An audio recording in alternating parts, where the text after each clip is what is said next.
What's up, everybody? Welcome to another episode of The Playback is Watching Fear the Walking Dead. This is Season 2, Episode 13. Mm-hmm. I think this is going to be a short one because we're doing a couple of these at once. Yep. And we've already seen the end of the season. Yep. But Episode 13 is pretty pivotal. This is the one that shows, like, Chris being a real piece of shit. And, like, explaining how Travis would abandon him. Yeah, even though that's not what happened. But it was the reverse. Mm-hmm. But that's okay.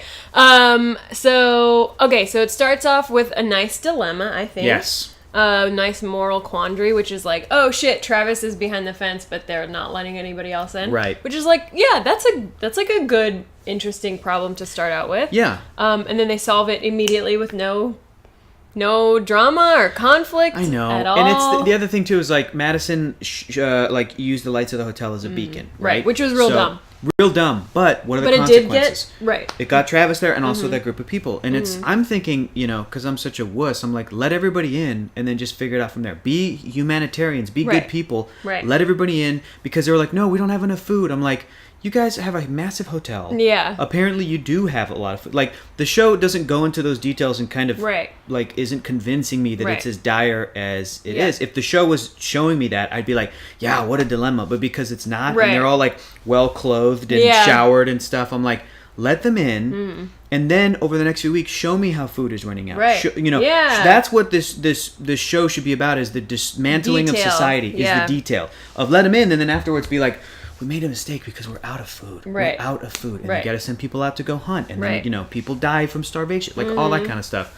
So, But we don't have time for that stuff. it's just got to be dumb zombies. I think Travis is, there was a moment where Travis slapped a beer away. Like, I think Chris was handing him a beer or something. Oh, yeah. He's like, have a beer, I just killed a guy. And he's like, get out of here! You just killed a guy!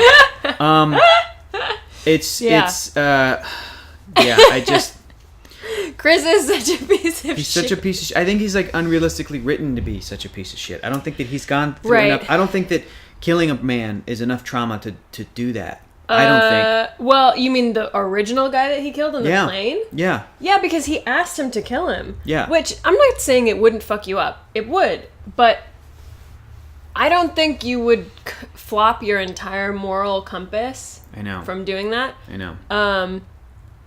You have to kind of already be fucked up to begin with, which he kind of... Shit, I can't remember if it's in a later episode, but he's like, I was bullied a lot. Right, it's like, show us that or hit that harder from the beginning. Right. If this was Nick that was going down this dark path. Sure, I would even believe it more if Nick what did they're it. trying to do is trying to make it the opposite, where, like, Nick is a troubled kid, but he's going to be a good person. And here's Chris is a good kid, and but look at what the world... Bad, yeah. And it's like, it's not good enough for that.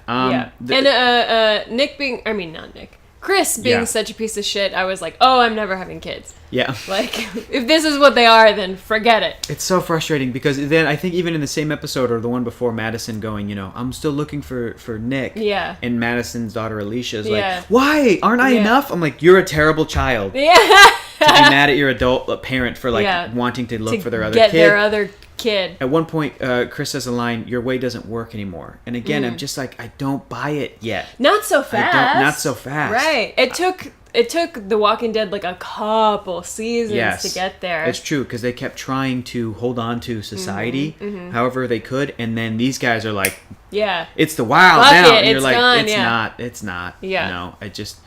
They revealed that Alicia's father committed suicide. That's what Madison says. I don't care about the storyline. I don't think it's effective. Was that in that one? Yeah. The assholes show up at the hotel at the end. So I can't believe this was the same.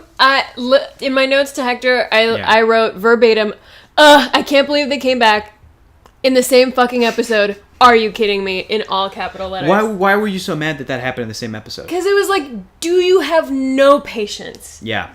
None. Zero. Yeah. Just, they were like, and then they come back in the same episode. Like, we talked about, like, those guys and Chris coming back later as a threat. Maybe even next season. Maybe, just like Merle and Daryl. Just like how that character was gone for a season or two. God, you could even be like, oh, well, we only have the actors for, like, one season. Sure. But, like, you could wait literally one episode. Yeah. You could wait for at least one episode. But they didn't. They were, like, in the same fucking episode, they were like, you know what? They should come back in the next 20 minutes. Let's just have them come back in the next 20 minutes, which is like, The villains or like the antagonists on the show have been really weak. Yeah. Really weak. I'm also frustrated with like their lack of really fleshing out the like Mexican bad guy bandito characters that are just kind of always there. But this falls into that same category too. Like these other kids, these Brandon, these like white kids from the LA or San Diego are way too evil too quick. Yeah. They're way too evil too quick. Have them be more gray. Yeah. The fact that Travis is like, hey, just leave your sick friend with me in this episode. Like,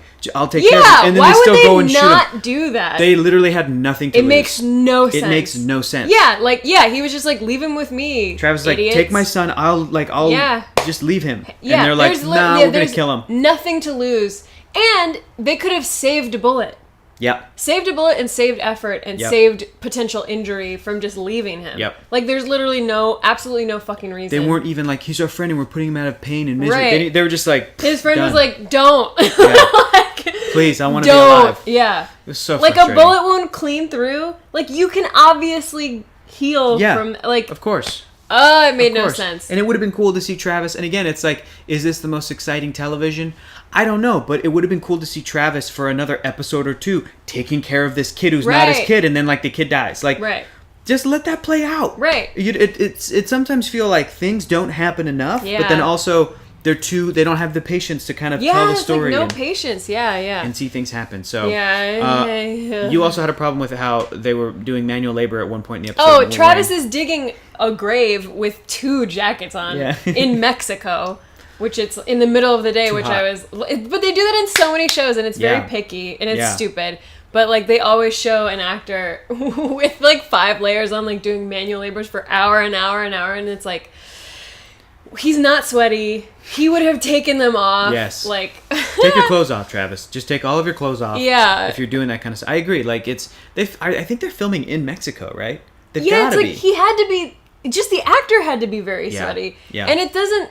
It's not bad for its own sake. It's, like, very picky. But what ends up happening is that it takes me out of the story when I'm working so hard to be in the story already. Was there anything that was good about this episode, Date of Death, the 13th episode, Marina? The beginning was fine. The beginning, like, it was, like, an interesting...